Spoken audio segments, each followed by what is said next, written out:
So often I hear people say, "This is my life. This is what I'm doing."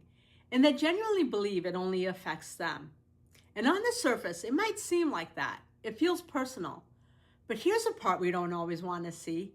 Very few of our decisions exist in isolation, especially in marriages and especially in families.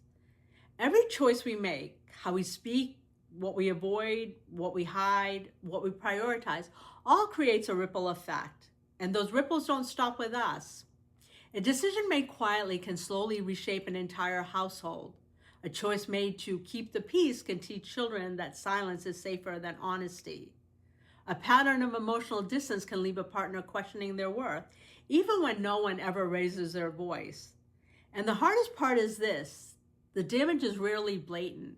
It doesn't announce itself. There's no dramatic moment where you can point and say, that's when everything changed. Instead, it shows up as distance, as tension when you walk into a room, or the feeling of walking on eggshells. People adjusting themselves around a choice they never got to make. Children feel this deeply. They sense when something is off long before they have the language for it. They learn what love, safety, and commitment looks like, not from what we say, but from what we model and what we tolerate.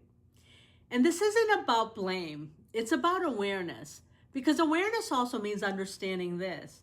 When we make plans without including our partners in, when we decide alone and explain later, we may think we're protecting them or avoiding conflict. But what we're often doing is setting the stage for blame if things go wrong. Because when a plan falls apart and one person never truly felt included in the decision, resentment creeps in. It sounds like, you chose this. I didn't agree to this. I had no say. And the resentment is rarely about the outcome. It's about feeling unheard, unseen, or unconsidered. Shared decision making doesn't guarantee success. Talking things through doesn't mean everything will work out. But it does protect the relationship when things don't go as planned. When both people understand the why behind a decision, the hopes, the fears, the risks, there's less finger pointing and more partnership. It becomes, we tried instead of, you did this.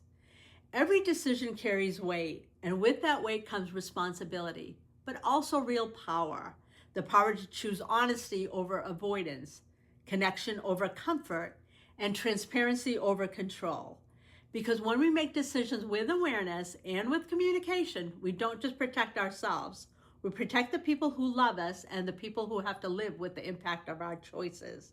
And that matters more than we often realize. So let me ask you this: is there a decision you've made calling personal that might be leaving an emotional mark on someone you love?